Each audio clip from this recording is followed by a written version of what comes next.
We were trying to accomplish a whole lot of things in a short amount of time this year. I've met most everybody in the room, I think, yes. For those of you that I have not, I will introduce myself. My name is Trout. I serve as the commissioner of this department. By virtue of that, chair of the Alcoholic Beverage Control Board. With me is... Trina, Distilled Spirits Administrator. She usually introduces me. I know, I was seeing if you were paying attention. I am.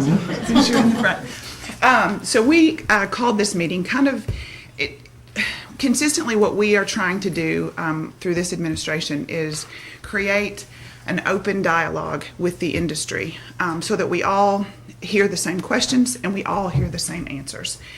We've called it a number of different things, but primarily transparency is what it's about. So we have tried really hard. We're not perfect, and so there may have been times that you have been disappointed, but we are working really, really hard to do that and to do it with everyone. So when there have been questions asked, we've done our best to answer those and make those answers publicly available. Steve Humphress is currently celebrating the arrival of his first grandchild. And so I know, can you believe it? Little girl, healthy, everybody's good. So that's great news. So he's not here, but I was going to brag on him and his team. They are working on the frequently asked questions database, which will be up and running in short order, but to be honest, the perfectionist that Steve is, he's making sure it's all right, and so it's taking a little longer than my patience would have otherwise allowed, but he's the lawyer, so I'm going to defer to him and take my legal hat off. So in that vein, what we have done, we have gotten a lot of questions here at the department about the vintage spirits legislation sponsored by our very own Representative Chad McCoy, who is wisely standing in the back of the room. Thank you for being here. I offered him an opportunity to speak. If there's anything that you want to say at any point, just let me know. Feel free to interrupt. So we've gotten a lot of questions. We've gotten a lot of suggestions about the need for regulation in the area of vintage spirits. And here's what we're here to do. Hear what thoughts you all have for your various members, clients, associations, industries, businesses, friends, family, neighbors, close friends, pastors. So whatever is the case, we can't do this without your voice. And so whatever this is, we don't even know what this is. If there's something that needs to be done, that's not a decision that has been reached, quite frankly, at all. There he is. Yay, Steve Humphress. Congratulations. Welcome back. Look at him, proud as a peacock, I must say. That's why we're here. So we have, there's been a lot of questions as, will you all being ABC, will ABC establish regulations to define vintage spirit? Will ABC craft regulations to define or to that will contain an application, for example, for those who are engaged in the vintage spirits exchange? Those are all questions that we have as well, but questions that we do not feel we can answer or decide without your input. So that's why we're here. So we're holding an open forum. I've got a sign-in sheet that Casey helpfully prepared that has everyone's names on it and who you represent. So what we're going to do, I'm going to literally open it up, and it's going to be a dialogue. I will ask that it be a dialogue, and that we have respectful, candid exchange. I know that there are divergent voices in this room, and there are divergent views.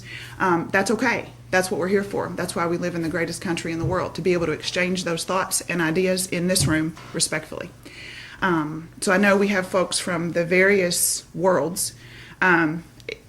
I have no particular preference as to how this begins, but because it was a bill sponsored by Representative McCoy and the members of the Kentucky Distillers Association, I would welcome you first for any thoughts and comments that you may have. Are you looking at me? I am. Oh, okay. And if there's nothing, then that's okay too. Yeah, do you want me to come up here? I'd love that. Sure, absolutely. And I'd actually, apparently we're being videoed, so if you would like to share those, I want to make sure that this is available, so it's going to be publicly available, like on some technology that I'm outside the box on. So would it be best for anyone who's going to do, can we switch the? Yeah, I can move it around if you want me to. Sure, I would. You're on candid camera, Okay, Mr. Gregory. All right, no problem. I'm delighted to welcome Eric Gregory from Thank the you. Kentucky Distillers Thank you, Madam Chair. Association. Will be brief. First of all, thanks to you and Representative McCoy for sponsoring the bill and for y'all's leadership. We appreciate y'all taking the time here today to hear the viewpoints. We had previously submitted some comments in writing, so if we could enter those for the record today. We have copies with us, but I think you already have that. I have them. Letter dated October 24th. So Yes. if it's okay with you, I'm just going to quickly review the letter and let those serve as our comments. That'd be fine. Thank you. As you know, the vintage spirits concept is designed to enhance Kentucky bourbon tourism by preserving the most extensive and diverse whiskey libraries through a lawful mechanism for occasional sales by consumers to introduce them back into the market for others to enjoy. It was not the KDA's intent in supporting this legislation, nor do we believe it was the legislative intent in its passage, to create a deregulated scheme for consumers to engage in the business of vintage spirits purchase and resale, which would otherwise require a wholesale license. As proof, the legislature wisely delayed implementation of the vintage spirits section until January 1st, 2018, to allow the ABC to consider promulgating regulations that would provide common sense guidance on this new initiative. With this in mind, the KD and its Governmental Affairs Advisory Group has discussed this issue at length and hereto offers some recommendations for your deliberations. These points reflect the majority consensus of our membership with the knowledge that other entities, including some member and non-member distilleries, wholesalers, and retailers, as we have evidence here today, may reach out to you and offer other regulatory suggestions on this subject. We fully understand and appreciate the fact that as regulators, your final decision will be based on input from a variety of sources. Please know that whatever the outcome, the KDA values your service and applauds your vision in elevating Kentucky bourbon, our tourism experiences, and our future economic development growth. To that end, the KDA suggestions for vintage spirits regulations include, first, a statement of necessity, function, and conformity that reiterates the intent of the legislation as a tourism driver that enhances Kentucky's rightful position as the one true and authentic home for bourbon, while also addressing the expectation that sales of vintage spirits are casual and occasional and not by someone engaged in the business of the purchase and resale of alcoholic beverages. We also believe this language would help satisfy the regulatory interests of the Alcohol, Tobacco, Tax, and Trade Bureau, the TTB, who I think has communicated with this body. Creation of an ABC application form that requires retailers to verify the legal drinking age of the seller, certify that the vintage spirits are in their original unopened container as the law required, and capture seller contact and sales information, including description, quantity, and photographs of the vintage spirits being sold. Forms can be submitted to the state ABC on a transactional basis, kept internally by the retailer for at least 2 years, and made available to the state ABC or any duly sworn peace officer within 48 hours upon written request in order to locate specific stolen or counterfeit property. We would also encourage all transactions to be made in person and bottle exchanges made in Kentucky at the licensed retail premises. In order to foster the casual and occasional sale, the KDA would support limiting retailers to purchasing a small number of bottles from any one seller in a single transaction per day and submitting a modest number of application forms from that seller to the ABC in a calendar year. This occasional sale could also be accomplished by limiting purchase and sale of vintage spirits to only spirits distilled in Kentucky. We would also recommend that retailers mark vintage spirits bottles with a sticker, hanger, or some other indication to assist consumers in identifying them as a unique offering. Finally, the KDA would entertain a reasonable look-back period on the age of vintage spirits bottles as long as it is enforceable and does not jeopardize the intent of the law to assemble world-class spirits libraries for Kentucky consumers and tourists to enjoy. And this is, I think, where we'd also ask here in my next paragraph for the meeting which we're having today. This is one point where we specifically need the ABC's leadership to find the best enforceable method to track vintage spirits and determine when they are no longer available for purchase from a Kentucky wholesaler. The KD and its members would request an industry meeting with the ABC and the wholesale retail stakeholders to discuss what records are available at the wholesale level in order to determine a reasonable look-back period that is clear and enforceable for all segments of the three-tier system. Madam Commissioner, we appreciate the opportunity to offer these recommendations for your discussion and consideration, and we'll be happy to answer any questions. Bourbon is one of the state's most historic and treasured industries, a growing global symbol of Kentucky craftsmanship and tradition, a booming economic engine and a leading tourism driver, and a proud source of employment and revenue for generations. Thank you. Thank you. I do have a question. Yes, ma'am. In terms, talking about look-back periods and that sort of thing, and then well, let me go, I have my first question. So in terms of this casual and occasional, this is great, as a lawyer, this is my worst nightmare. Casual and occasional, modest. And I am not a lawyer, so modest, my reasonable. lawyer should be here somewhere. You know, all of these words, as I look to our cabinet general counsel going, what are we going to do with casual, reasonable, modest?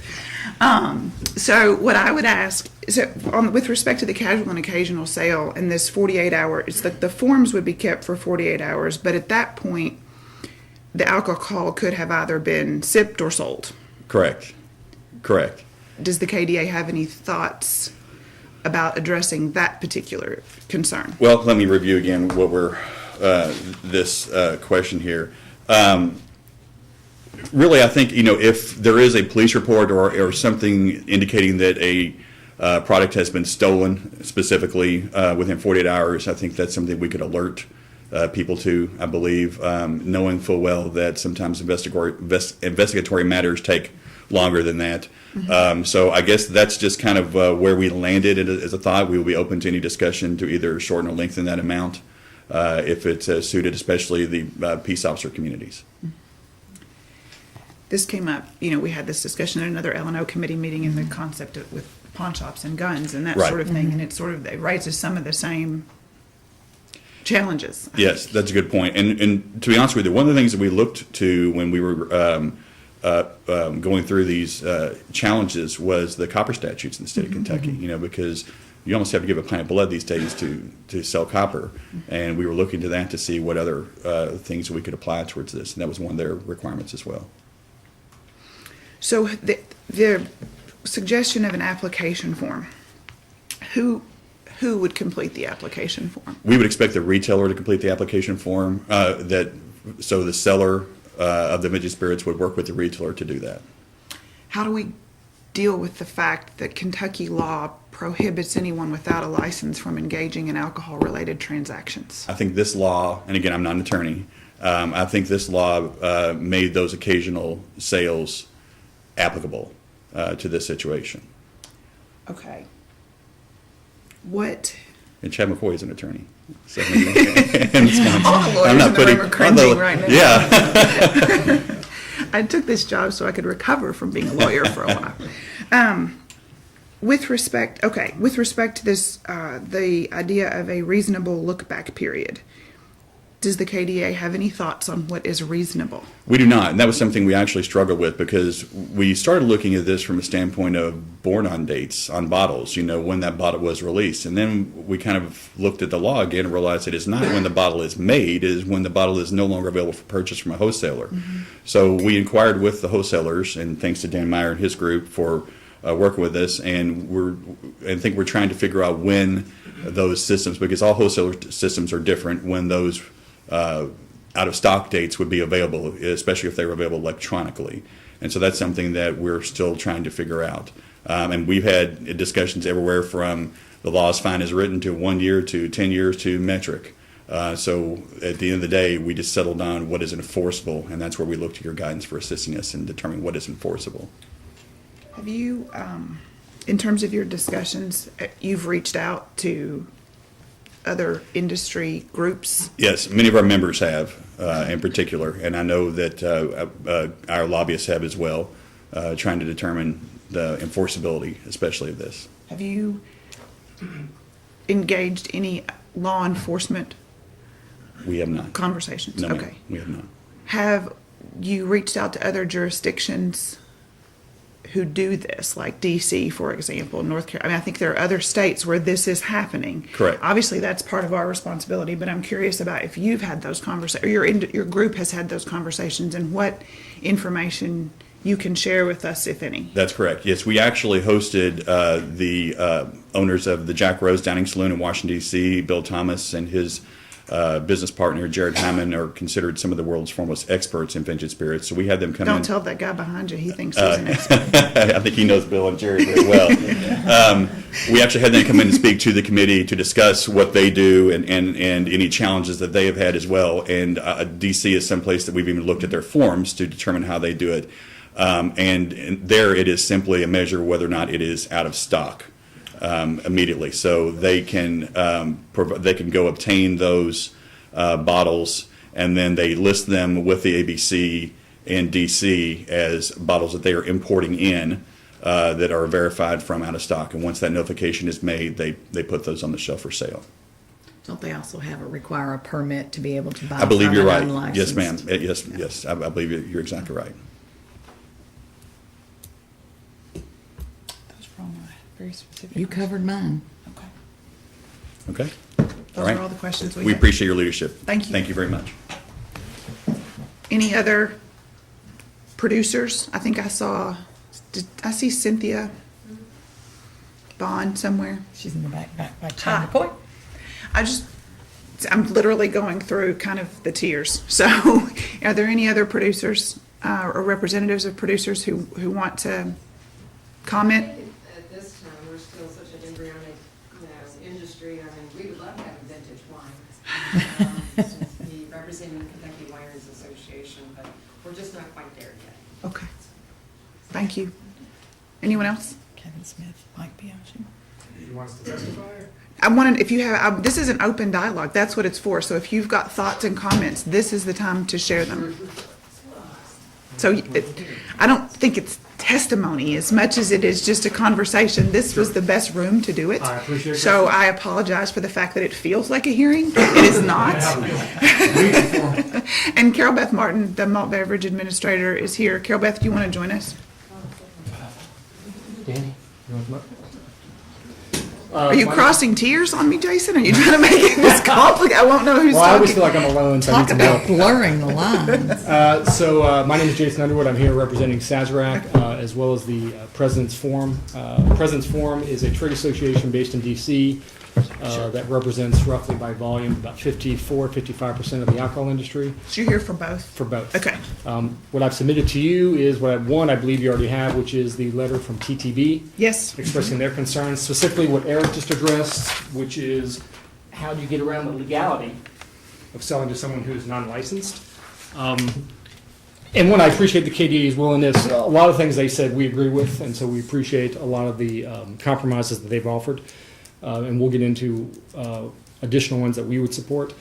But that legal question, obviously Steve is probably someone to ask about too, but I'm not sure. I'm a lawyer. We can all argue both sides. I would recommend that we get an opinion, at least from the Attorney General, to see if that does supersede. And also, you have a federal law, which this law could not supersede. So I don't know how you get around that. I have done some due diligence and called other states. I've called North Carolina. I've called the District of Columbia. And they all say, yes, they have limited time dealing with it. North Carolina obviously just passed their, I believe I provided you guys the definition that they used. Yep. They've admitted that we're going to go forward with it. We don't think we can actually enforce it. There are just, unless you go to pre-metric, which I know people hate that idea, and we want to support tourism. But if you really just wanted to say what truly is enforceable, how can you tell the provenance of a bottle? It would be pre-metric. To be able to look back, and that's why I asked Dan to come up, the wholesalers can probably shed some light on that process of how do you determine when a bottle is unavailable. For instance, Blanton's, one of Sazerac's products, is individually bottled, and on the label you'll see this bottle came from barrel number X, and this is bottle number X. Technically, the way the broadness of the law, the way it's written, you could honestly say, if someone said, I want a bottle from barrel number 68 because I've heard that one's better. Technically, that would most likely be immediately unavailable. And then would be, we're not saying people are trading Blanton's on the black market, but just to give an example of how difficult it is to determine what is and what is not available. So so let me go back. So is that the biggest concern for the persons or entities that you represent, is figuring out because Sazerac has several particularly good bourbons, all of which I enjoy. Thank you. When I can find them. But is that the biggest concern that the folks at Sazerac and the President's Forum have? Is this notion of when something becomes unavailable such that... That is, I would put that in the top three. I don't want to speak for everyone. Larry Cass is here from Heaven Hill. They're a member of the President's Forum. I think they also have some similar concerns. Okay.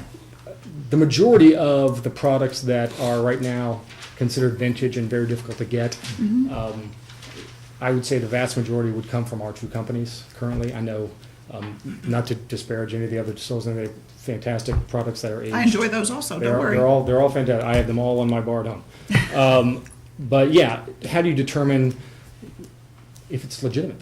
Well, that's a different question, right? that- though? that- So that's a counterfeit question. Doesn't the statute define what is a vintage spirit? Like, how do I mean, and Yes, so what is vintage? When does it become vintage? When does So it a become- bottle of Pappy that we just released, a bottle of 10-year-old Pappy, is that automatically vintage? Because essentially the first week that it's out, you can't get it, I can't get it, and I work for the company.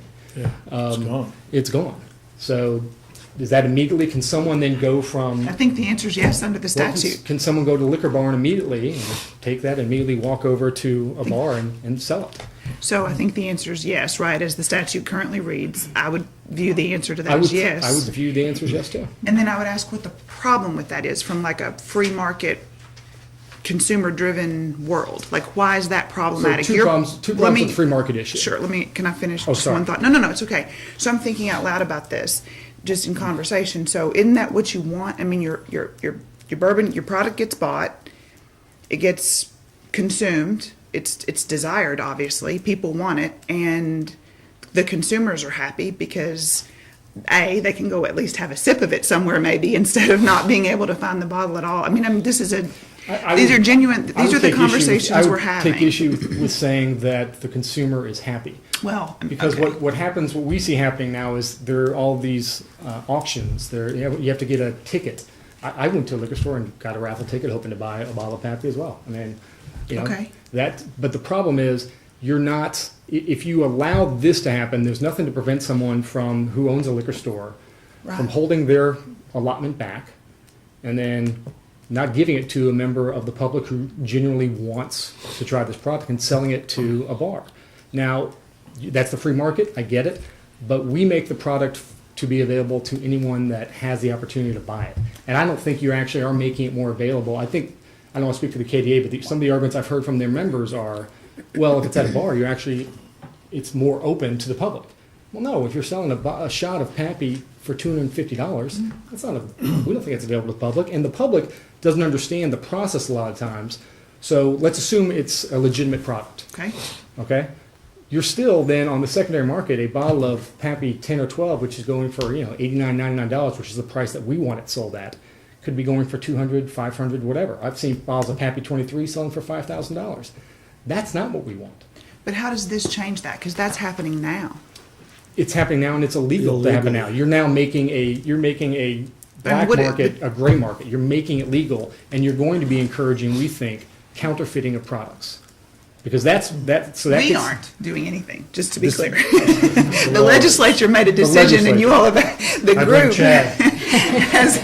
the group has asked us to kind of work with this Sure. and consider whether regulations are necessary, and if so, what regulations So are when you appropriate. when you So are- the legislature has when spoken. the law encourages a system to be propped up that encourages people to sell on the secondary market, if someone can get, whether it's one of our products or one of Beam's or one of Heaven Hills, if you're going to encourage that type of price, you're going to have bad actors come into the marketplace. And while the bourbon boom's only been going on for 8 or 9 years, all you have to do is look at what's happened to the Scotch industry and what's happened to wine. Billions of dollars of fraud every year globally. And it's hard. I mean, you've got the Koch brothers who are wealthy. They hire experts to buy wine for them. They got fooled out of millions of dollars. It's hard to determine what is real and what is not. And that's really our primary concern. Right. We don't want people getting counterfeit products. There's a reason why empty bottles of Pappy 23 sell for $200 on eBay. Right. They are not, Okay. people aren't using them as lamps. So those are, many of those arguments go to whether this legislation should have been enacted in the first place. So now here we are, okay? It has been enacted, it's the law. So what Or we thought, can go back and repeal it if you like. well, but that's not for us, that's not for this discussion. So I genuinely want to hear from you those things that you think the ABC, or on behalf of your clients, that you think the ABC can do as it relates to. Sure, what- that's probably more productive. Yes. So we would agree with the KDA Okay. that there needs to be some sort of document Okay, that we would think would be readily available to not just law enforcement, that's available to the public. Because I mean, or specifically, To the ABC. well, it's going to be to the Documenting, what ABC. are you documenting? Yeah. Yeah. When you say a document? Well, the name of the person that's selling the product, who it's sold to, what is the product. Okay. We would agree that there needs to be some sort of reasonable amount of product that can be sold by one individual annually. What do you think? Do you? I keep calling it you, but I recognize that you represent your client. So, what are your thoughts on that reasonableness, and what are your thoughts on the casual and occasional sale? I mean, I agree with Eric. I mean, I am a lawyer. That's tough to do. You know, somewhere maybe 3 a year. We haven't sat around and said, you know, 3 sales per year. by one By person. individual. 3 bottles or 3 sales? And 3 actually, bottles. 3 contracts? Three bottles per person Okay. annually. To any retailer, like so collectively, not Yeah, just because to the one. concern is you're going to have 1 or 2 people who have access through their connections to all of this product, and they're going to be. I believe that what you'll see is if you have this kind of document, I think you're going to see just a handful of individuals who are doing it. Yeah, gray market wholesaler. That's what it's gonna be. Okay. And if we're wrong, we're wrong, and then we can always come back and loosen the regulations. That's always fun. I love your optimism. We look forward to those sessions. We think the transaction needs to be in person Okay. Do you think it needs to be in Kentucky? in Kentucky. I believe, if I heard Eric correctly, we'd agree that it needs to be products that are manufactured in Kentucky? Is that correct, Eric? Distilled in Kentucky? I think it's distilled in Kentucky. We would agree with that? Okay. This is great. Agreement. Good, yeah. Uh-huh. That's the recommendation. Would you like to join us up here? Have you ever been? Do you typically sit in the witness chair, Counsel? You get the plastic chair. Come on up. Come on over here, Ben. Here. You gonna leave him there? We would agree with the KDA also that the product must be in its original container. I think that kind of goes without saying. Sealed. Sealed, yeah. Okay.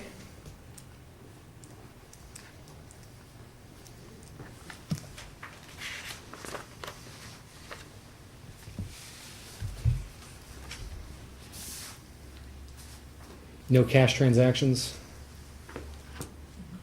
Why? It encourages fraud. Encourages people to conceal what they're doing. If you have a record either through a check or through a credit card with a company through Foursquare or something like that, it's more easily traced. We've seen, and we come by that recommendation because we call counterparts overseas, and they said cash transactions have been encouraging people to try to get around the regulations. That's interesting. So I'm in my. So what about Bitcoin? Because most folks use that in any kind of shady market. You can't follow that either. Yeah, well, I mean, you're right. We didn't actually throw Bitcoin in there, but feel free. Speaking of that, what about internet purchases? If it's in person, then that In would person? Oh, then that that's would right. negate Okay. that. Yeah. It's interesting about the cash. I'm just struggling with that in my head because in my personal life, I'm trying to use more cash so that I control to be, more cost conscious. That was Dave recommended Ramsey to us to mom. people outside the U.S. who are dealing with this problem. That they recommended that you not have cash sales. Do you think that those international markets are comparable to the United States in terms of the enforcement mechanisms that we have generally in place, the limitations on? I would say the international market, at least from what we're seeing now, because fraud has become such a widespread problem, I think you're seeing a much more heavy-handed approach to this. I think you're seeing people take it very, very serious, particularly in the wine industry. Do you think that if by requiring an in-person transaction with documentation of name, etc., Council's in favor of being able to allow a cash transaction more freely because we're not using the internet? There's not those same concerns. I agree with you that I think that would alleviate all of those other things would alleviate a lot of the fraud.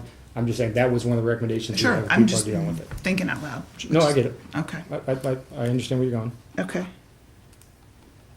I didn't mean to interrupt you. No, you're fine. Dan? Well, I agree with everything you said. I think you've covered it very well. But I like the in-person requirement as well, I think, because that ensures that at least they're in the state and there's some kind of a in personam jurisdiction or nexus on the sale of those products instead of something made remotely. It's going to be easier to enforce it for ABC, I believe. I'm still troubled by, and I don't know what you can do about this, by the definition of vintage, and I brought that up at the committee meeting. That ship has sailed at this I know point. that ship has sailed, but to me, it's troublesome that something that's just come out, is his example, the Pappy Van Winkle came out a week or two ago, and it's probably already been distributed by the wholesaler, so it meets the definition of vintage, and it's like not even 2 weeks old from the date it was released from the supplier. It's one of the, it's interesting. The only thing I've learned from my good friend and Administrator Summers that makes good bourbon is time. And that is just, unfortunately, in some of these situations with the limited supply of some of these bourbons, because it takes so much time to make the Right. good product. And that's just not a solvable problem. And it's, when you have limited supply, that is just, it's a necessary part of the process. But I think that the look-back provisions, not to interrupt either one of you, but I think the look-back provisions, the reason that is important to us, and I can only speak for my two companies, is that we hope, I don't know if this will work, but we hope that it discourages hoarding as soon as these products come out. So, I'm sorry. No. What are your thoughts on the look-back period? I'm not sure I. What did we say? Oh, yes, please. Yeah. We were told hadn't been available from a wholesaler for at least over a year. So Right. there's two definitions that you could interpret unavailable to mean. It can mean that the wholesaler's out of stock, or it can mean it's out of production. So I think that we all agree that out of production would be vintage, and we could obtain lists to do that. So. What do you mean out of production? Do you mean, so Pappy that was released, like a Pappy 20 that was released this year, obviously was produced in '97. Is it out of production because it's our one release? That's of the that next year? question I was getting ready to add. I mean, so if a brand's no longer available, clearly it's out of production, but there's some brands that are still available, but they've been produced multiple years. So is there a consensus that a brand that was produced X amount of years ago would be unavailable and would be deemed to be a vintage spirits? This look back period? I thought by the look back they were talking about has not been available from a wholesaler for Yeah. over a certain amount of a year or more, not just when unavailable period in the marketplace because all the statute said is not furnished by the distiller, not available from the wholesaler, and we think there ought to be some kind of look-back period to That's what I'm asking. Is there an agreement among the industry as to what that look-back period would be? Because the next question is, I mean, No, I don't. all this information is in the SKUs. It's in there now. If we can get a scanner and get access to data of producers, it'll be a real simple right line test. If it meets that area. Where would you take that? Walk me through the process, Steve, on how you would verify a bottle. Is that what are you talking about verification? I'm saying if there was a question as to whether or not it was a vintage spirit, it would have that. We could scan it, find out what it is. There's the next issue. Who would scan it? It would probably be the department. I mean, we might have to invest in equipment or something. Yeah, I don't like think you that, guys have but- the equipment right now to even do that. And I'm not sure and I can only speak for us. I mean, some of our, we actually do laser tag our bottles. I don't know if everyone else does. So, I mean, with us, it probably would work. I'm not sure if it would work and I can't speak for other producers. So And I I'm don't not sure. I don't know. I mean, the I'm technology. just talking. I mean, I don't know if we Yeah. can afford it, but I'm just trying to figure out solutions. And I think at The this point I actual could operate. logistics of it, I think we're getting in the weeds a little bit. Yeah, I here, think just that- simply because But, I mean, look, that would be we Yeah. talked about that when the legislation was up. That if you could laser tag, if every bottle was laser tagged, but we talked to some other producers and they said that we don't currently laser tag all of our bottles. So we do, so it'd be easier for us.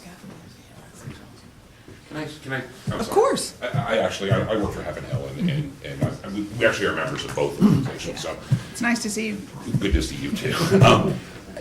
We have limited time here, and I just want to Yes. make sure that we are focusing on Yes. the issues that we all kind of came to resolve here.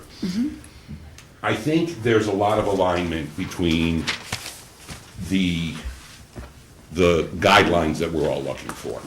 I think where we are running into the difficulty here is where we were just were. What constitutes when something is quote-unquote unavailable? Because there, of course, it's a three-tier system, and there's different kind of points at which you could say something becomes unavailable.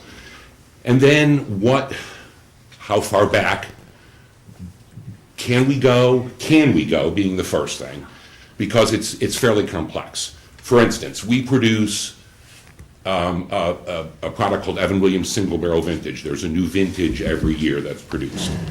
But that product carries the same UPC code every year.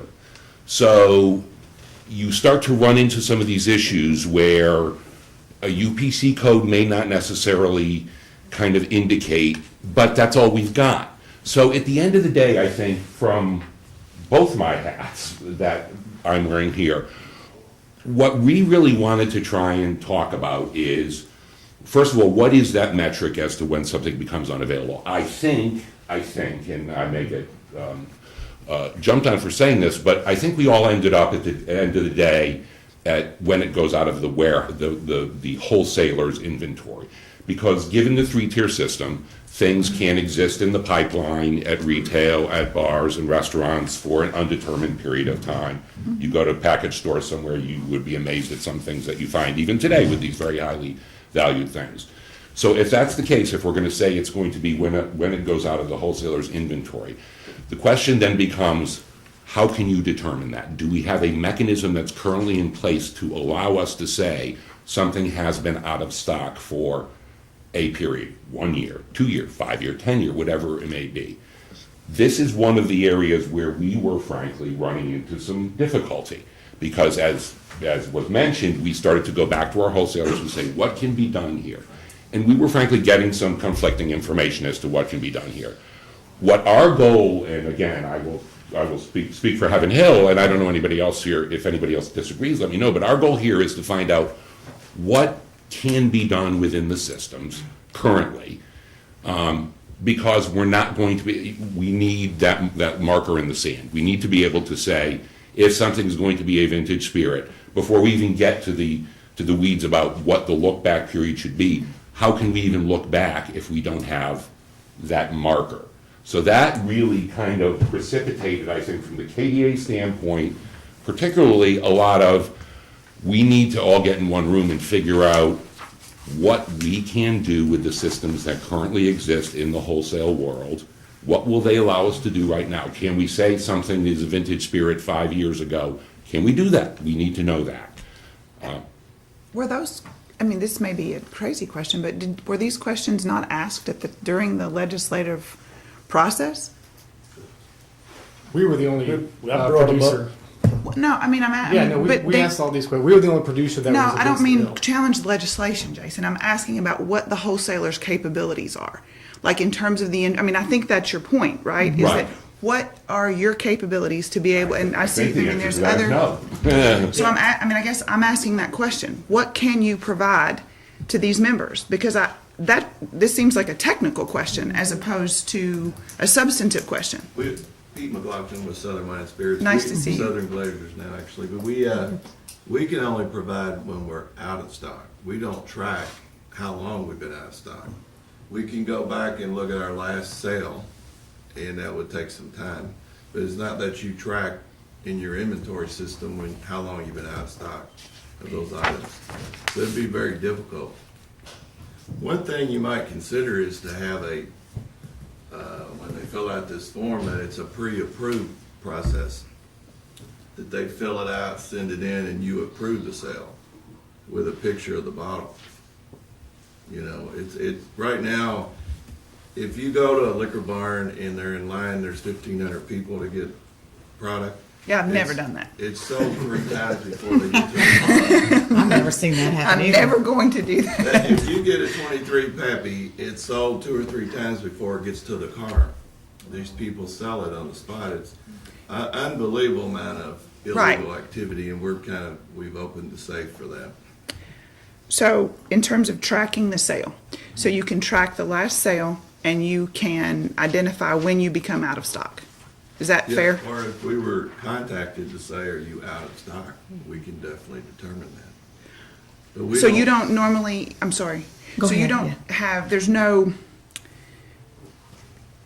I'm not sure what the right word is, like a tickler, some sort of something, a notification in your system that says, all right, and I've been to these warehouses and it's an incredible operation. I mean, what happens in terms of the distribution of alcohol in this Commonwealth, much less the country and internationally. What I'm interested in is, so you as wholesalers, as I understand it, are working with the retailers. So they're placing orders, right, for various product at various times. I mean, you have to have, well, do you have some way of knowing when those orders are placed if you're going to be able to meet those obligations with respect to particular products? Well, back to Larry's, like, we have Elijah Craig 23-year-old. We sell it every year. So we get it in, we sell it out, then. Right, but they you know release when it you again, sold. So we have used that same product number, the same everything. We just wait for our next order. So we can determine when we ran out, and then we're out for 6-7 months, and we receive another order for the next vintage of 23. So out of stock for you doesn't necessarily mean that, to Larry's point, that you're out of stock at the producer level. It just means that they've met their production limit for that year, and that's all that's available. So so next year, under the same SKU, you get Elijah Craig 23. Yeah, and it kind of depends on the product a little bit, and this is kind of getting a little in the weeds, but Yeah. but these are going to be I some of the understand. products that are going to be That's good desirable in the vintage Yeah. market. So, for instance, Parker's Heritage Collection is another limited edition series that we do. Those, because the price points vary from year to year, we do have a different UPC code for every one of those. So theoretically, that's an easier line in the sand. But for the Elijah Craig 23-year-old that Pete mentioned, for the Evan Williams Single Barrel Vintage, I know for some of the other products that some of our other colleagues have here, you kind of don't want to change the UPC code unless you have to. Having a UPC code the same is helpful in many cases. So that kind of becomes. It changes a little bit. It's a little bit messy, kind of at the end of the day. So, but the first question, I guess, we wanted to have, and I think we're inching our way towards that, is kind of how can we determine, what is the line in the sand that we can draw on? Because going forward, certainly, I think, theoretically, we can massage things a little bit so that we can help ourselves going forward if, in fact, we decide, all of us, that there is common ground here. But the question then becomes, as of right now, what is a vintage spirit? And so that's kind of where we were. So if I could come up and. Sure. I'm Kevin I Smith, have- Phoenix and Torrey. Sure, and can I ask one more before you, Please, can I ask yeah, one just more one. wholesaling? So when we visited a distributor, when we were kind of early in this tenure, the distributor, and I think I've heard testimony at hearings on the value of that particular tier, whether wholesaler or distributor, because of the ability to track a product if there's a problem, for example. And so we were, I think, help me if I'm mischaracterizing this, that we were told by the distributor that they could find any bottle anywhere in the world, basically, because this was important for recall, for public health, for those sorts of things. So I'm struggling with the fuzziness that it feels like we're hearing now on the ability to track and find and know where these things are. And that's not a criticism. I'm like intellectually struggling, because if it's important and this middle tier, the value is in the ability to track these products and know where they are at every moment for the public health, then how can it be that you can't help these producers know where the alcohol is in order to tell them when it's sold out or out of stock or whatnot. Can someone help me understand? Can I ask, tail on to that question is, at one point, we could trace back the alcohol produced all the way back to the actual barrel dump that it came from. Is that process no longer in? I don't know, but I think I can answer your question. Please. Chris. If there's a recall, it's gonna be on a product that's been recently released. They're gonna discover that problem pretty soon, I think. And in spirits, the only thing I could really think of where they'd have a problem would be, maybe if there's some kind of glass particles in the bottle or something like that. They would find that out pretty quickly, and that would be a fairly recent release, so the wholesalers could help with that, do that recall right away. But if it's something that, if it's over a year old, I don't know how they'd be able to figure that out.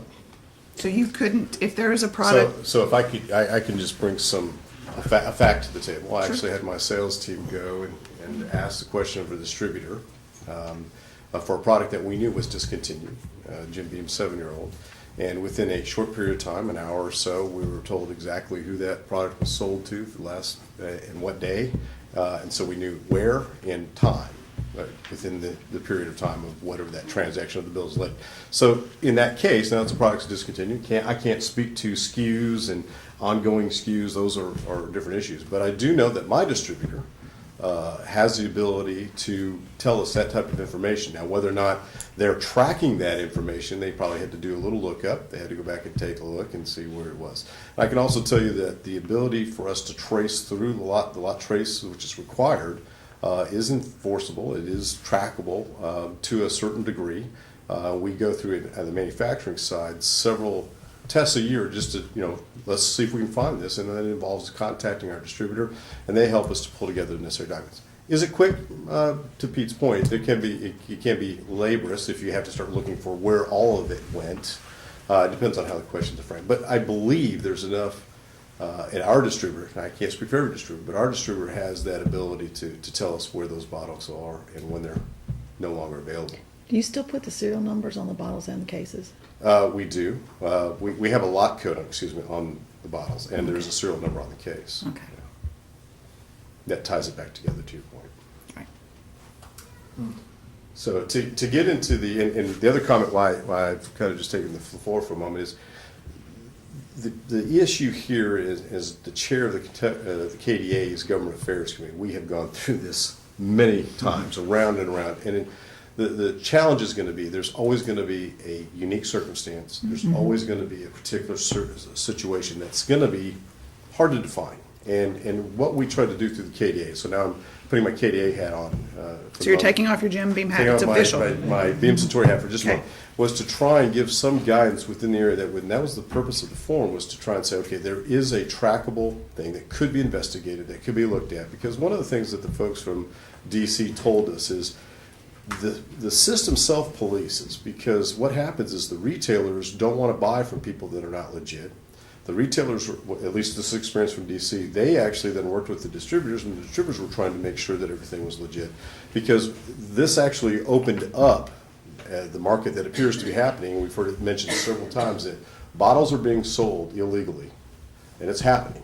So I'm not saying that this is going to diminish that, it's going to change that. I'm just saying this puts in place something that at least gives us, the peace officers, the ABC, some method of tracking what is happening that could be followed up on. At this point in time, I don't know what you would do if you tried to investigate the Pappy Van Winkle being moved from hand to hand to hand, how you would actually trace that. And again, maybe if they don't fill out the forms, you still can't trace it, but at least this is bringing us in the right direction. We've actually made a concerted effort on that part because we've got, when we receive nearly daily, this Craigslist, and our Director of Enforcement, Director Depp, has been working with the enforcement team on this, and it is a huge challenge because by the time we click the link, it's gone.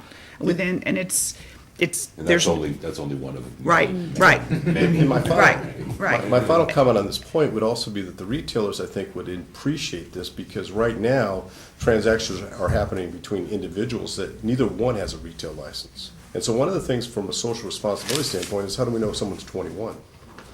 By putting this in place, by having this form that we've mentioned, we're actually trying to create a mechanism that says it has to go to a retailer. at least. I mean, in this case, we're saying you purchased it in the visitor center of Heaven Hill, instead of going to the parking lot and making the transaction, you had to go down to the local liquor store, who then knows how to check IDs, make sure that these people are of legal age, and they're in a position of being able to say, okay, this is a transaction that is now documented, and we have some control. Will this still happen in the parking lot of one of the competitors or one of our parking lot? I can't tell you that, because I can't tell you what happens, once somebody buys a bottle, what do they do with it? That's kind of hard to determine. But what we're hoping is going to happen as a result of this legislation is that you'll see some guidelines, if you will, and that's what we've called them, that helps to bring it to, and I've used the term, bring it to light, so that it's a little bit easier to understand.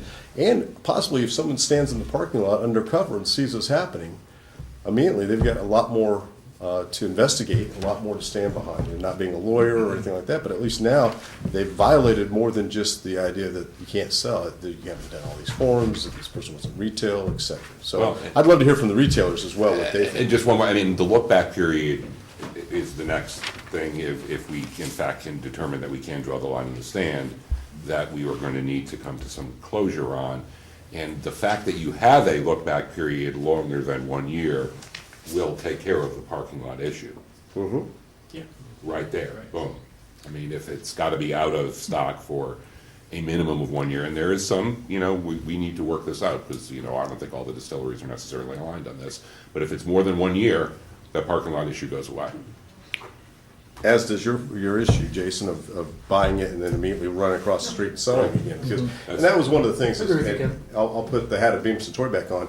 We are not a big fan of a long look-back period from the standpoint, we think that the intent of this legislation was to promote the bourbon industry, promote the libraries, if you will, in the appropriate channels, so that visitors to the tourism piece, and we all kind of said that, we all agree that there's a big piece here, that when you come to Kentucky, the questions that we get asked is, what can I get here that I can't get somewhere else, that I can't get in Kansas City, I can't get in San Francisco? And unfortunately, right now, you have a better selection of what I refer to as older products, unique selections in Washington, D.C. than you do in the state of Kentucky where it's been made.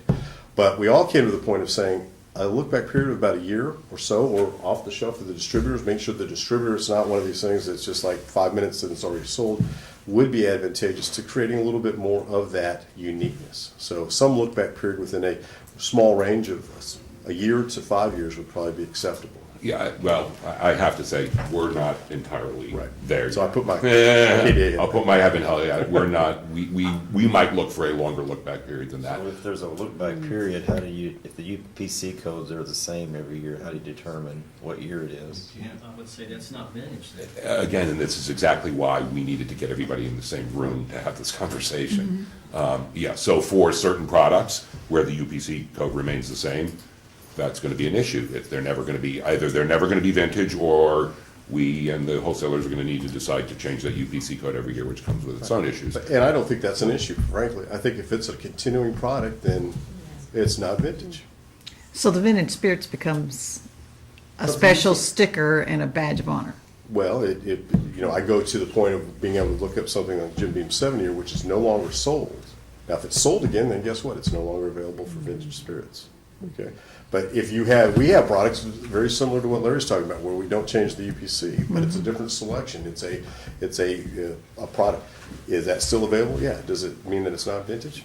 Yeah, it probably does. Now, someone would make the argument that they're going to taste different, so therefore we'd like to have each one of those differences. Well, by the very nature of bourbon, I mean, the fact that it's stored in different warehouses, each one has its own characteristic. You just have that quality control where it's consistent, but in reality, they're all unique. Fair? I would absolutely agree with that. Yeah. That's what we're fond of telling people.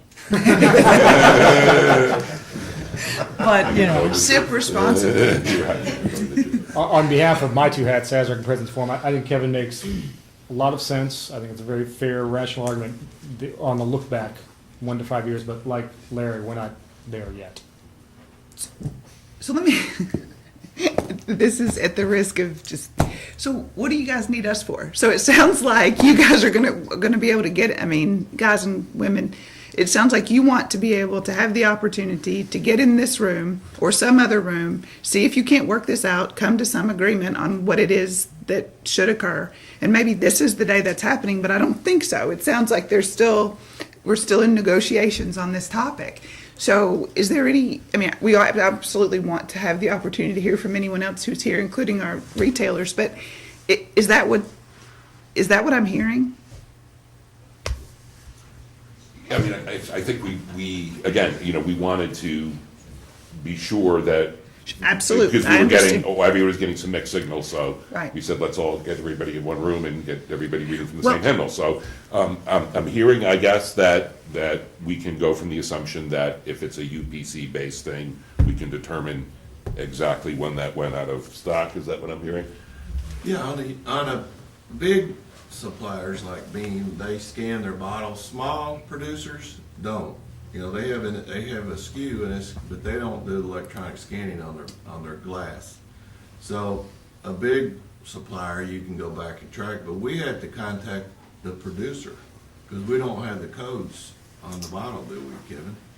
The electronic code in the glass? No. So they have to look it up Yeah. and figure out and determine the bottle itself.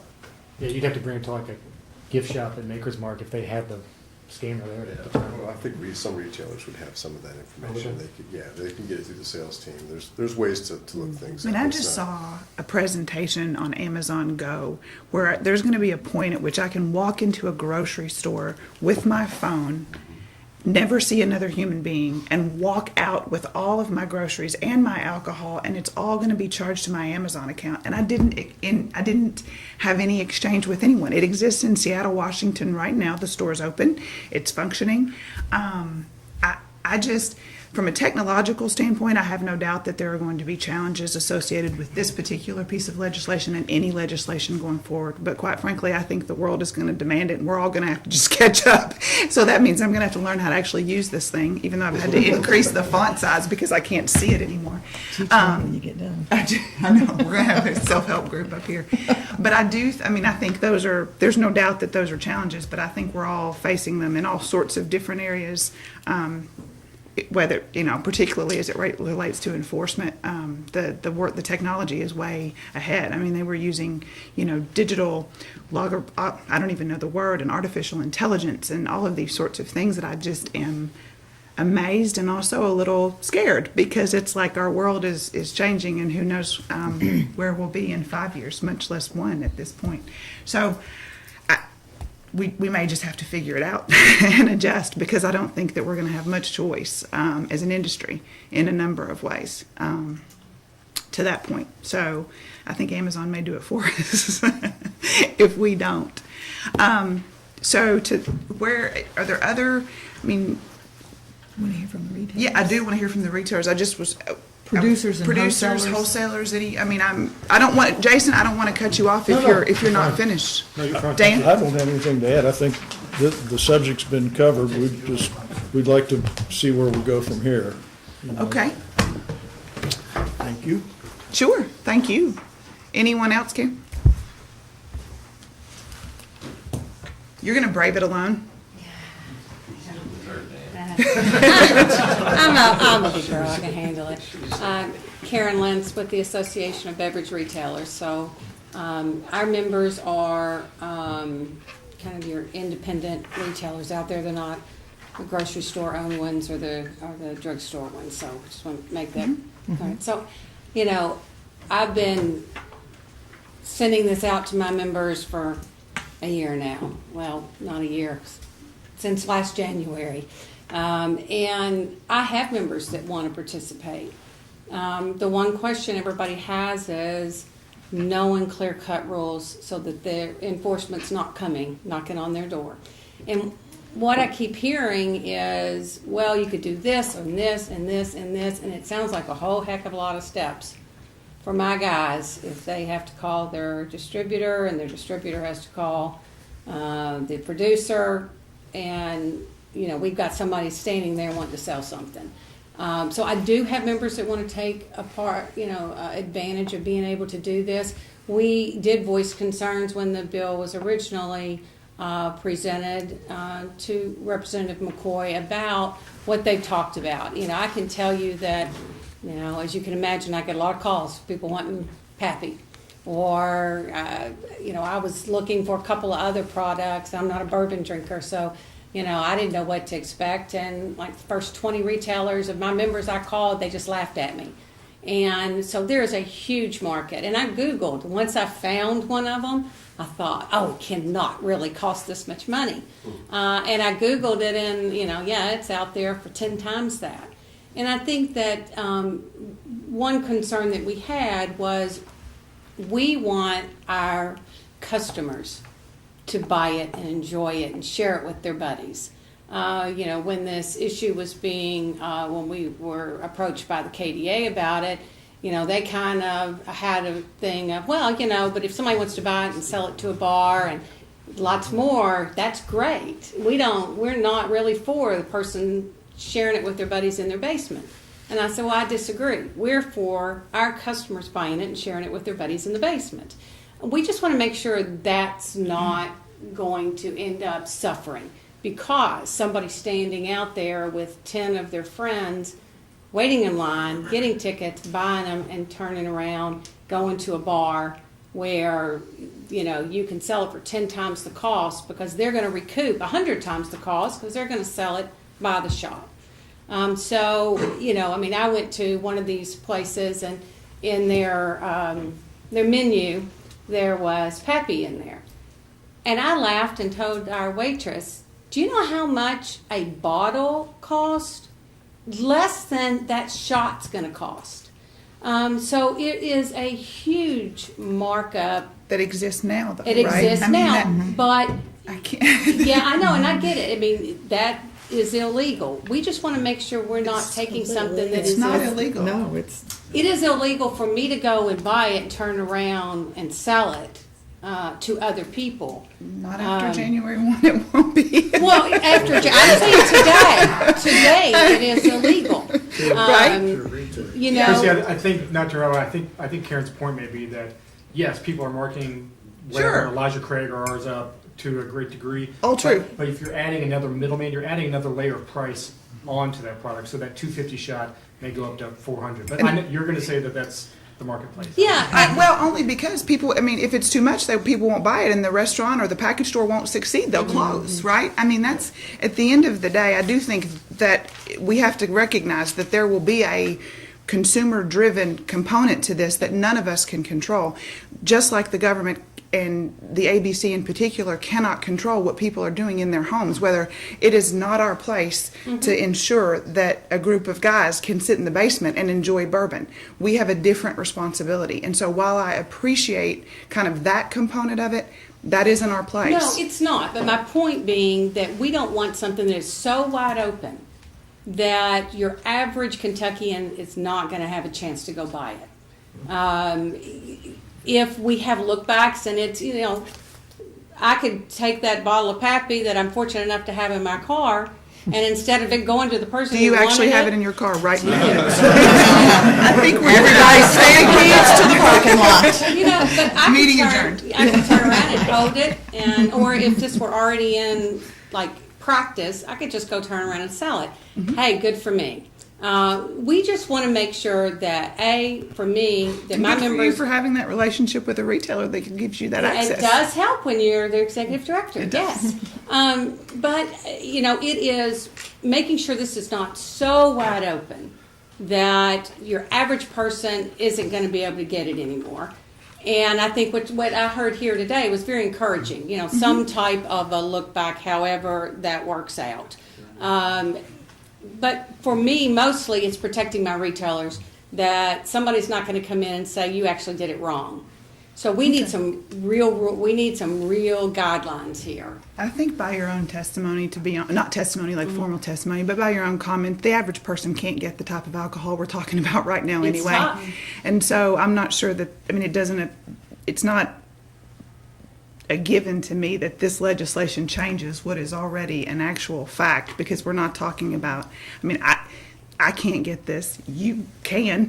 Well, I'm not willing to stand in line for it. Right. I mean, the average person can't, it is apparent from everyone's comments that the average person can't get access to the types of alcohol at the price point that these are going to sell for, either by the drink or by the bottle at some point. So, Yeah. but from an enforcement standpoint, absolutely, we understand, and our enforcement team is actively engaged in these conversations, and what that will look like from an enforcement perspective for us, to the extent that there's, any regulations Yeah. implemented with respect to the Yeah, topic. because I So just want thank to be you. clear. I mean, I have people that want to do it. They want to buy it. They're bugging me to death. When can I start buying it? And I just would encourage that we do need some type of guidance, something pretty clear. And unfortunately, it's these gentlemen back here. They're going to have to figure that out. For us, it's just tell us how to do it. Okay. So, Thank you so much. Eric? You actually made my point for me, Okay. Commissioner. Wow. That, That never happens. no, that these products, that, again, I would not speak for Representative McCoy, but that was the intent of the legislation. These products are not readily available to the average consumer right now. And that is the blessing and the curse of Kentucky bourbon. You can't make this stuff overnight. We're barely keeping up with demand as it is. But the intent of this legislation was to allow consumers to sample or purchase bottles that they're not able to find, and develop these world-class libraries that currently you have to go to D.C. or New York or San Francisco to order to sample these projects. So, and again, just on one point that Karen mentioned, I would say that these bottles are being marked up, but as these sales occur now through a legitimate avenue, there will be tax revenue collected on those bottles as well, and I know that's something that the government would appreciate, and tax revenue, not only if it's by the drink or by the package, that is on a higher amount. So I think it will be bringing in additional dollars for the state coffers at a time when we need it the most. So, Thank you. Thank you. I figured that out too. Justin, is it any other folks who want to speak to this issue from the producer or the wholesaler distributor level? Okay, these guys on the front row. They are all retailers. Oh, are they? Justin? Okay. Yeah. James, where you at? Bubba? Okay.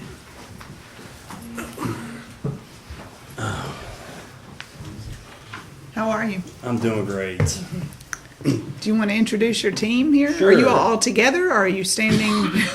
Somewhat. My name's Justin Thompson. I'm the co-owner of the Bourbon Review magazine and of Bell's Cocktail House in Lexington, Kentucky. I've got Larry Rice here. He's owner of a few establishments in Louisville as well. The Silver Dollar, the Pearl. The only two right now? Right now, yeah. Okay.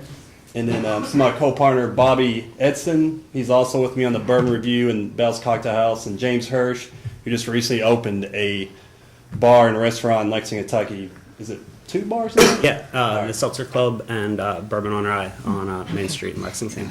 And I have a letter here that was sent to me from a gentleman who's in the package business. And I like to read it really quick because it kind of hits on some of my highlights. Sure. My name is Ed Bly. I run the spirits department at Cork and Bottle in Northern Kentucky. I'm sharing my opinions with you today in regards to House Bill 100. I think first and foremost, it's an exciting time to be in Kentucky. The enthusiasm over bourbon and the tourism are through the roof. I want to thank all of you for your hard work and extra time spent working on this historic legislation. When I first learned about the bill, it blew my mind. I think it's absolutely fantastic that it's coming to fruition. The tourism and spending in the great state will increase. Tax money will increase, and awareness of Kentucky and its important history will also flourish. I do think that with any new adventure, there will always be unknown pitfalls, however. I see this being an overwhelmingly positive move for the bourbon industry and for Kentucky. It is no secret that Washington, D.C. has had this loophole in their liquor laws, however, and hasn't seen an uptick in counterfeit bottles. I can't, speak to that, but that's what he says. Why should Kentucky be left out?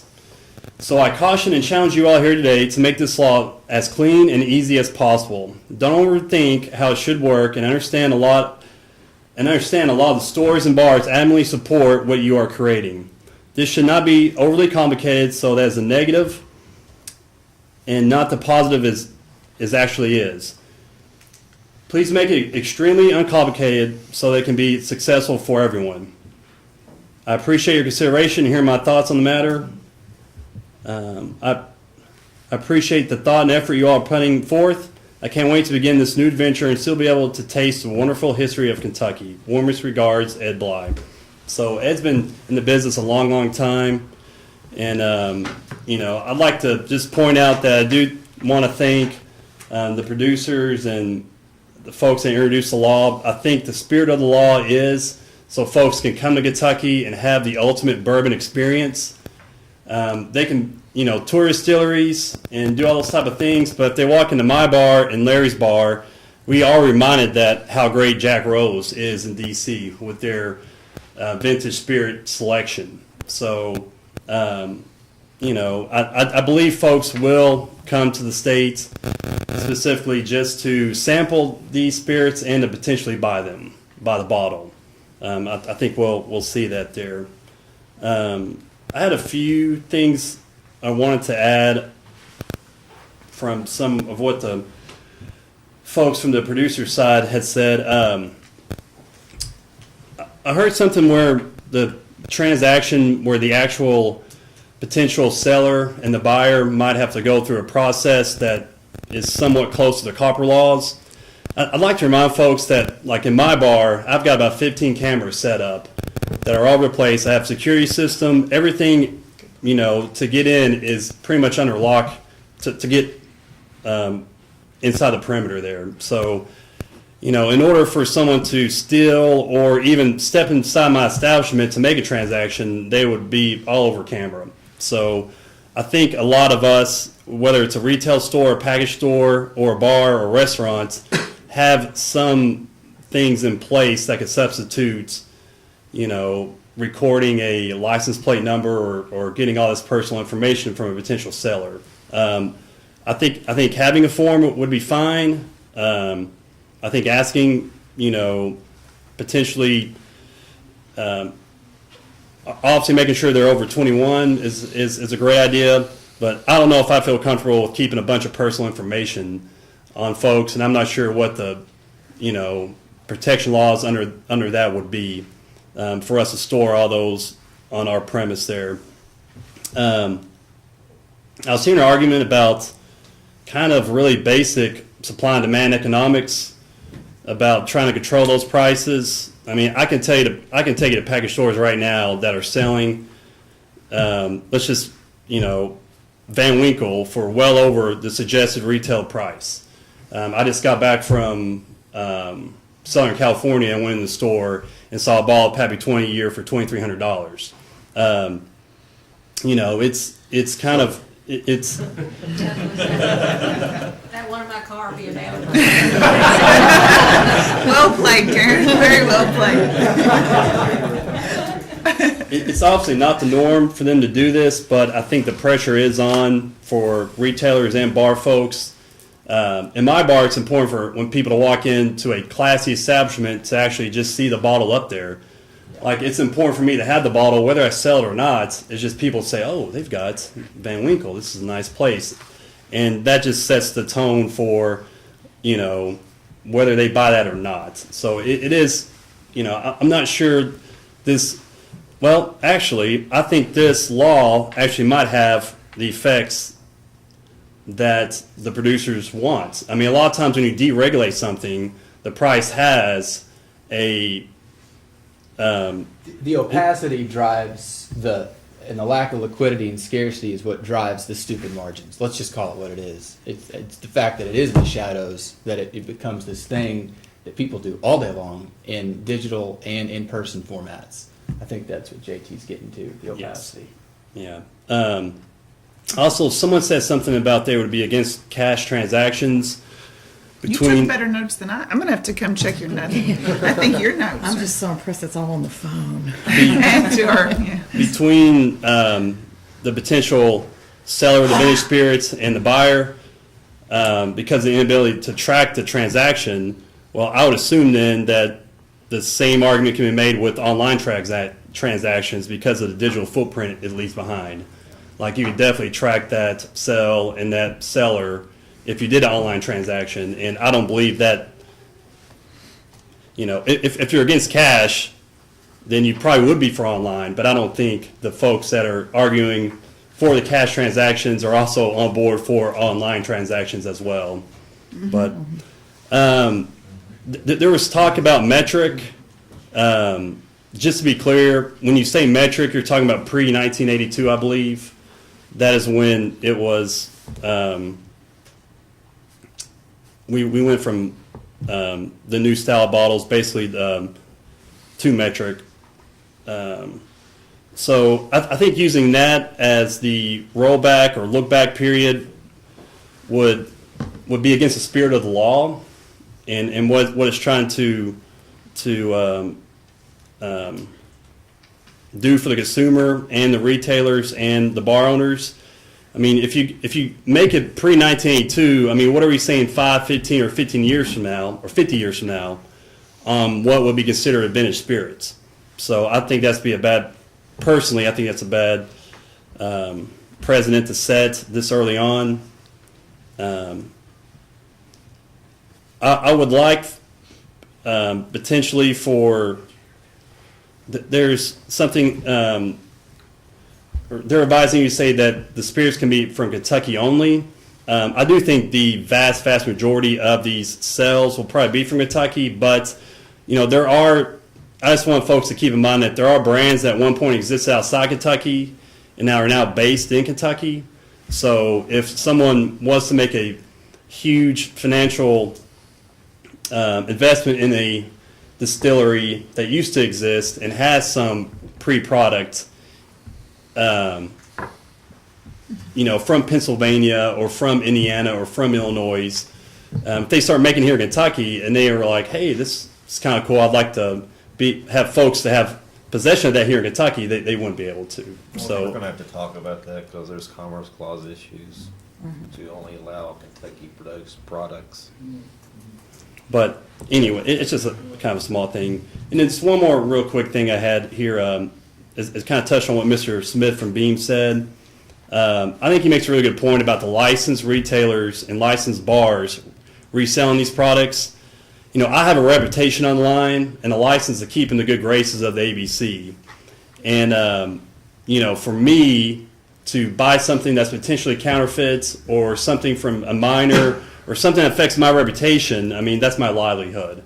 So, I do think that is a good screening process. I think we're all worried about the transactions happening on Craigslist, happening in the parking lot of Walmarts, and things like that. And what Mr. McLaughlin said about, bottles turning over 5 or 6 times, he is correct about that. And so how do you get back to the original person? If I bought something from someone and said, oh, wow, I got some Pappy, this is great, I'm too scared to open it, and then someone says, hey, I'll give you a little more money for that, sure, okay, whatever. It turns over 3 or 4 times, and then finally someone says, hey, wait a minute, this isn't Pappy, or this isn't what this is supposed to be. And then you go back to that person, and they say, man, you sold me something fake. Oh, I didn't know. I bought it from this other person, and it's just a cluster of trying to figure out who, had the counterfeit goods. Well, if you're a license holder, you're holding that bag at the very end of it, and you're responsible, and you can actually, do something about it. And obviously, there are laws against that, and they're taking the risk, but it's also their reputation on the line there to do their best not to obtain counterfeit and educate themselves on what potentially could be something that's counterfeit or not. So those are just the notes. If it was worse and it was tainted and made your customer sick. Sure. Then sure. who's liable for that? Today's world, if there was a bottle maker's mark and it had a problem, made a consumer sick, then it would come back and go all the way back to the producer. Today, if it's a counterfeit bottle and it's tainted, then who's liable for that? You have to have a lot of information on the seller for that very reason. Okay. I would think that the person who sold it to the guest, the person who got sick, would be liable, right? Like if I bought a bottle and didn't do my due diligence and I sold it to someone, like if I bought food from a supplier and sold it, I'm the one getting sued. my insurance is what's gonna cover it. They drank some No, Pappy no, Van. not if you didn't have anything to do with the manufacturing of it.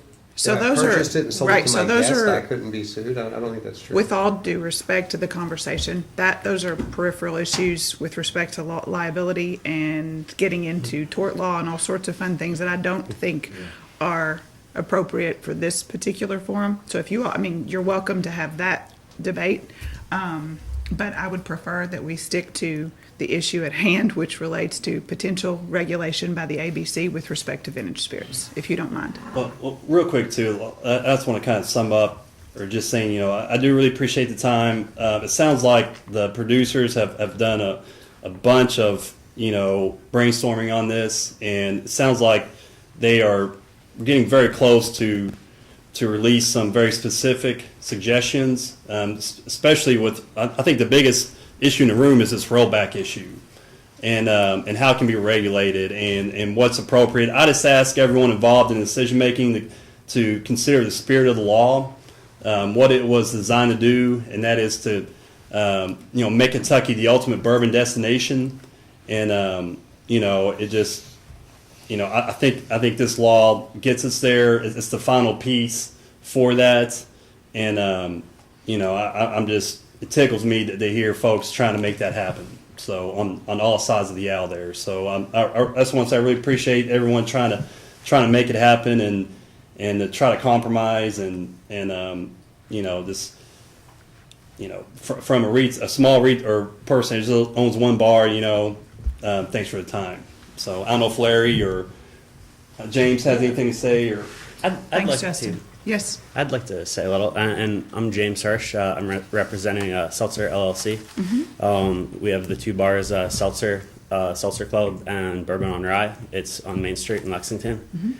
And I just want to say that I'm very excited about the new law. I think it really offers a lot of opportunity and can really promote tourism and really just do a lot for the state. I do want to say that it definitely it's exciting to us, and that we'll be able to get a lot of the products that we had not been able to get. Like at neither of the bars do we really have much of the allocated products. Like we don't have any Pappy Van Winkle on our shelves. We don't have any of the antique collection on our shelves. We don't have the William Heaven Hills, the Beam masterpieces, unlike a lot of your bars at home. And I think the real spirit of the law is really so that it can be available to consumers. We have people who are 5 doors down from 21C that come in and ask for things like that, and we can't get it from anyone.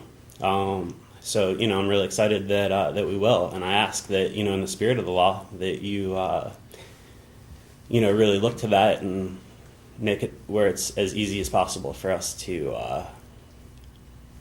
be able to provide that to our customers. You good? I had a Thank couple you. I'm sorry. Thank you. I had Yes, a sir. couple things I'd like to add and a couple of questions too, if that's okay. I'm also in the bar business. I have a retail license as well. And a lot of the time we spent has been talking about like the really highly allocated but recent releases.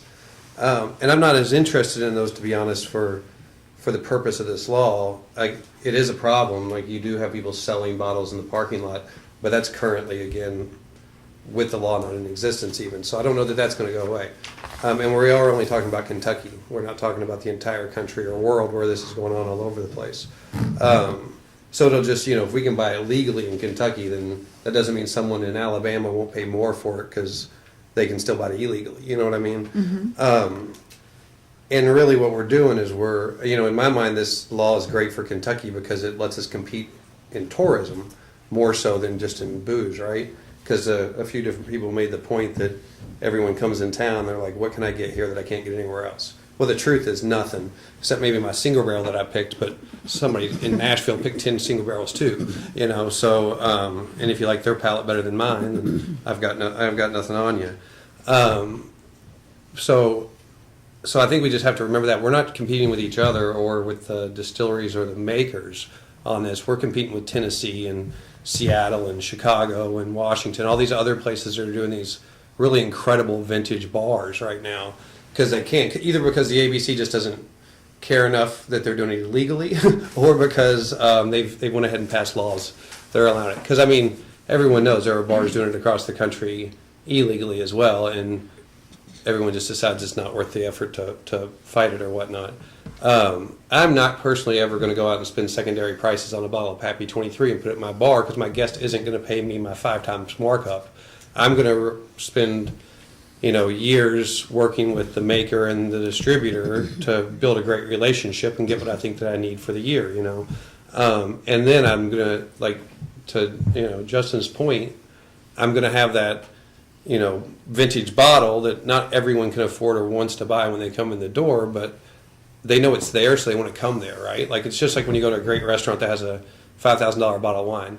Very rarely does that bottle of wine get sold, but more people think you have a great wine list because it's on there, so you try to keep those on there. And most of us price our bottles accordingly. Like, I literally price my highly allocated, like with Parker's collection or the Van Winkle line, with the assumption of how long it will take me to sell it at that price. I don't want to sell out until the next release comes out, basically, is how it works out.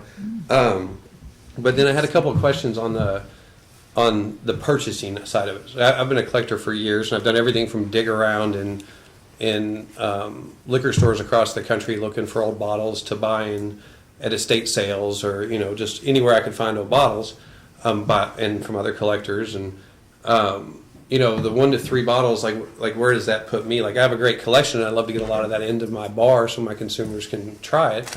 Does that mean I can only sell 3 bottles a year to my LLC? Is that what that would mean? Like, if I find an estate sale and someone had a beautiful collection of whiskey, am I only allowed to buy 3 of those bottles for the year? I mean, because that's normally how I would find them. I'd find them in bulks, not in bottles. You know what I mean? The only time you're finding in bottles nowadays is when you're buying illegally from a collector. That's how you're finding 1 bottle at a time. When you're when you're ethically finding them, typically you're finding lots of them. You're in an old liquor store in a bad part of town that does bad inventory, and it was 3 cases under the current releases. You know what I mean? And you legally buy it from that liquor store owner from whatever the tag they put on 1978. So if I do that now, I can't take it to my bar and put it behind the bar because it's more than the 3 bottle limit. Like, that's my question on that one. If anybody. I don't understand how that's helpful, other than the counterfeiting part, obviously. But the counterfeiting, I don't think a counterfeiter wants to sell me a bottle of counterfeit whiskey. He wants to sell the guy on Craigslist who's buying it for his boss or taking it to his wedding. He doesn't want to sell it to a licensed retailer that actually knows what they're doing.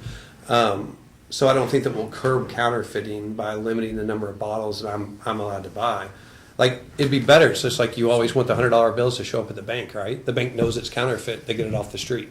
Like, it'd be better if someone tried to sell me a counterfeit than tried to sell my, uncle who's buying it for his best man at a wedding. You know what I mean? Because he's just going to let him drink it, and it's either going to be rectified and bad or just a cheaper version of that same whiskey, Just a few points I'm making out to some areas. I think we're letting a lot of, not seeing the forest for the trees kind of thing. We've got all these things that might go wrong, and it's such a small percentage of what's actually going to happen if this law goes through correctly, that we're forgetting that really what we're trying to do is get people to quit going to Nashville to drink whiskey and start coming to Louisville and Lexington again.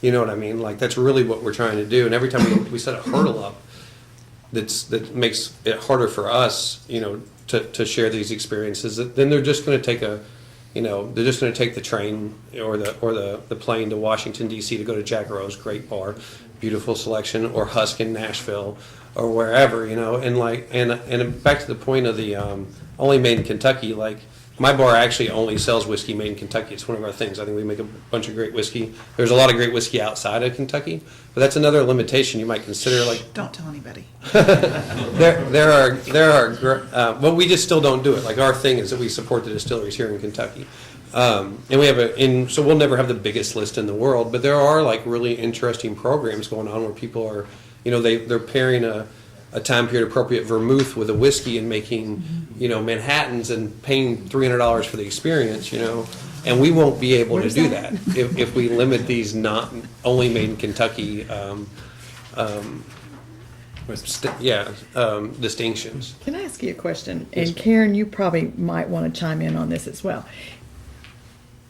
I'm not saying we're going to, but if we do something like DC has, where you, as a retailer, you have to have a special permit to buy from an unlicensed person.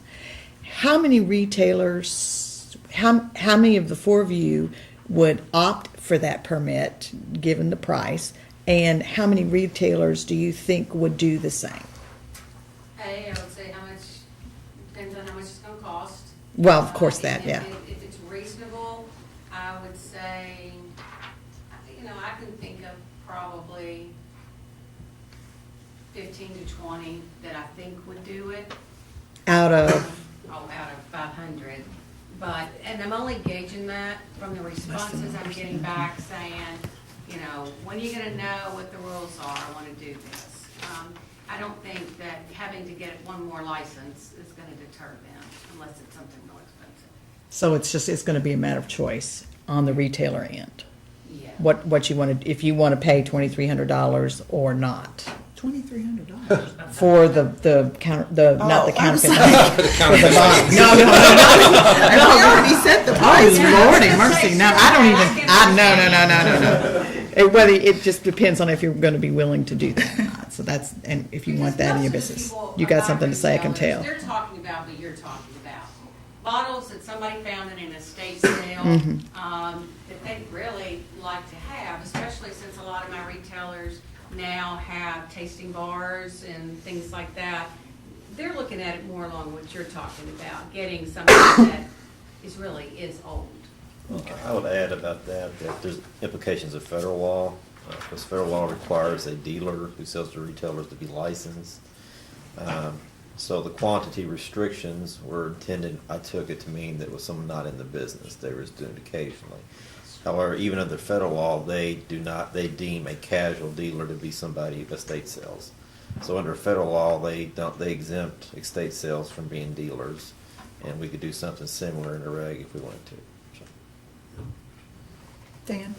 I was gonna raise Okay. that point, the federal law requires them to have that federal basic wholesaler permit if they're gonna be doing that more than casually. Yes, sir. I wanted to add, I'll speak, my name's Bob Edson, nice to be here, and I am excited, like everyone else in this room, I think. Well, I'll try to speak for, I think, the consumer, not all consumers, but from what we do with tourism and promoting Kentucky bourbon experiences, share a few thoughts. I once heard Bill Samuels Sr. speak about how Prohibition, when it was repealed in the state of Kentucky, it was given, the county had the option to become wet or damp. And he felt that impacted Kentucky to the tune of potentially tens of billions of dollars of lost revenue over the course of the last 85 odd, or close to 100 years now, since we've had 85 years since repeal. So I think that's an important point in this context, that we're afraid, and the consumer's voice they're fearful that, hey, we're on the precipice of a great opportunity, but it's muddled up. We're all talking about points of friction, more or less, as it relates to look back or evidence thereof, the chain of liability and so forth. So I think we're trying to advocate in general the least amount of friction and finding that appropriate balance. I think it also is important to point out that the consumer is driving all the advancements in innovation and technology, as you mentioned, to kick this off. And it would be remiss to not involve the consumer's input, I think, through the final stages of determining how these things shall be prosecuted once they do become law. Also, I just want to point out, I don't know if it's been considered, but maybe a 6-month period where it's kind of a honeymoon to kind of figure it out. So maybe like some retailers can get involved in this space, and maybe it's a phase 1, phase 2 thing, or year 1, year 2 thing. As the training wheels are there, we don't have to act like January 1st is this, it's going to be this way for all the time, all eternity. We can't go back and change it. And I'm not familiar if that's really been considered at all, but that could be a way to put guardrails around it. I also would echo that restricting the transactions to bottles produced in Kentucky, it seems like friction that it's meant to promote Kentucky products, and I do believe that Kentucky products will always outshine non-Kentucky products, but it seems a little bit, I don't know. I mean, there's been some evidence of label and what's produced and distilled in certain places that might be difficult to look at a label and just say this was made in Kentucky or this was not made in Kentucky. And lastly, I think we wanted to advocate, and I don't know if my friends up here and partner would agree, but we do not see, the central question I think from the producer side is this a substitute or a complement?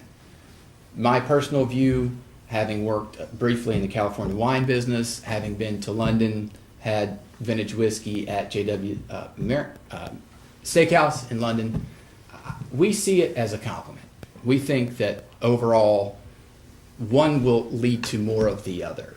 We don't see the substitution effect. Will it happen? There's no pure black and whites. It's all areas of gray. But we do believe the effect will be substantially more of a complement to tourism, economic GDP for the state than a substitute. And the companies.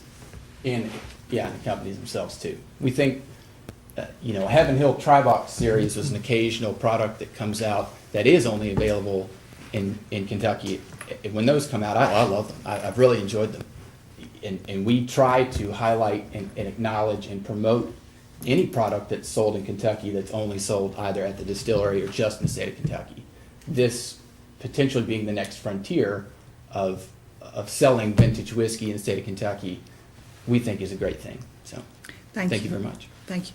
Real quick as a consumer and sort of a review, if I can have a minute about the counterfeit thing. To me, I'm not sure that the counterfeit problem or curtailing. I know some of the folks here have talked about the counterfeit would be increased, but I guess my question would be, are the distilleries or the people who are worried about counterfeit, are they doing things right now to prevent that, or has that been an issue over the last 10 years that they've been working on to prevent counterfeit before this law came to light? I mean, is it just now an issue that they're worried about with opening up this vintage whiskey law, or is that something that has been trying to be tackled via different things you can do, the bottle or however? I mean, I don't know what that would look like, but that would be my question.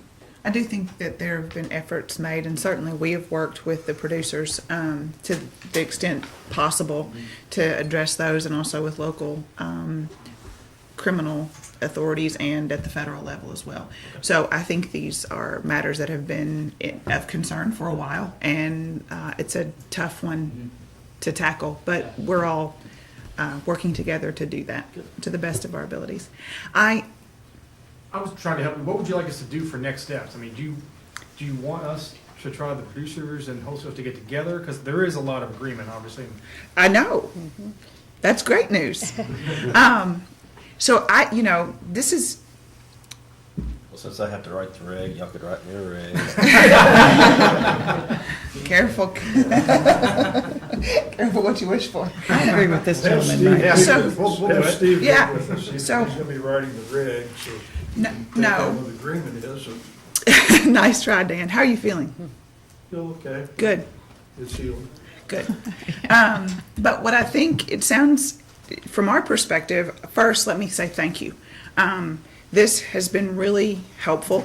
It has been a good reminder of the smart and interested and engaged people that we have in this industry in the Commonwealth. And it is a privilege to be part of it with all of you. I appreciate how you were able to come here even when it's hard and say things out loud even when it's hard, because we collectively, it's obvious that there are some areas where we're not fully aligned as a group, at least you're not as an industry. And so I understand that, and I respect and appreciate that you were willing to come here and have these conversations. To the extent this forum was generated, frankly, by your questions and by your requests as an industry for us to take action. So if there is collective wisdom and agreement among the industry on how this should go, we would certainly prefer that course than some dictated, decision by the government on what is best for your industry. So if you collectively can agree what's best, that would certainly be a preferred course from my perspective. I'll defer to my colleagues. Certainly. I'm there. So if there's agreement, if you look to our friends at Heaven Hill and, which hat do you want to wear? Both. Okay. So, at this point, it sounds as though this dialogue was helpful, bringing everybody to the same room to have these conversations. And we're in a position to simply wait to hear from you for the next steps, I think. And so that we just would like to know who the yous are. Or we can set a time to reconvene at some point if that's what's helpful. This is intended to be for you. I would recommend a date certain to put us all under kind of a deadline to motivate us to get this done before January 1. Oh, I'm a little really uncomfortable. We couldn't get anything done by January. I mean, do you celebrate Thanksgiving? I know, you gotta work. You gotta take a break. Don't you have Christmas shopping and Christmas cleaning and Christmas cooking and all that stuff to do? The LRC couldn't get it done by then. So that's at this point that ship too has sailed because of the timing with respect to what the process would require. So in terms of deadlines, I'm not a big believer in implementing them just for the sake of implementing them. The best thing is for us to get the best collective wisdom. So you all have been doing this a lot longer than I have. I'm gonna leave that in your hands. And when you're in a good place and a place that either is collective or you have come to the place that you have decided that you can't agree and somebody else is going to have to decide, then let's come back and talk then. And we'll leave it and just wait to hear from you unless there is some strong reason why that would not be the best course at this point. I think the one sticking point is always going to be the look back period and the enforceability, quite frankly. Yeah, I mean, There's such a divergent set of opinions on that. I think that's where the point where we're going to have You say- difficulty trying to resolve that. What do you mean by enforcement? What is enforcement? What can exactly, is it by SKU? Is it? Yeah. Yeah, I mean, I do think we kind of came here looking for an answer. I think we got the answer. So, you may be right. I mean, I would say now that we have the answer, let's at least make one more pass at trying to see if we can. Okay. And if you Come can't, up with something before we throw our hands up and say we can't come up with a number yet. I think it makes sense to me. okay. Is there any way besides SKUs and the laser etching on the bottles, is there any way to track products for production or at least warehouses and stuff? Some use UPC. Again, the law doesn't state about production. It states about when it was available from the wholesaler. Well, that's a wholesale question, so. I'm just saying, is there any way they track like a serial number or something that way? I just don't know. I mean, do labels change every year? I'm assuming not, so. I think from a producer standpoint, we'll allow them, the difficulty you have there is each producer's process for labeling their bottles is different, correct? So you're gonna have a myriad of. Well, but again, if the barometer here is on the wholesalers end, that's ultimately the wholesaler's question. Mm-hmm. If we're gonna define. I'm gonna need a tax credit. On that note, Keep that one up for you. so I do think, yes, ma'am. Since this isn't gonna be in place come January 1, but the law is in effect Mhm. January 1, Mhm. I mean, I'm gonna have retailers, because the law's pretty darn vague. Okay. Just, I would hope maybe y'all could talk to enforcement about this is what the law says. I promise you we'll do our job. Yeah, because I will be kind of nervous, because some of them are gonna jump right in. Okay. do whatever we And want. right, and they can. Yeah, okay, thank you. You're welcome. So I will leave it with the producers and the wholesalers to work together to get the answers, the further answers that you need on the logistics. Hopefully these folks will be able to give you some consistent answers as to what they can and cannot do or what changes need to happen from a technological standpoint to be able to answer and address your concerns on the producer side. So again, thank you all for coming together to have this discussion. Have a great week. Thanks.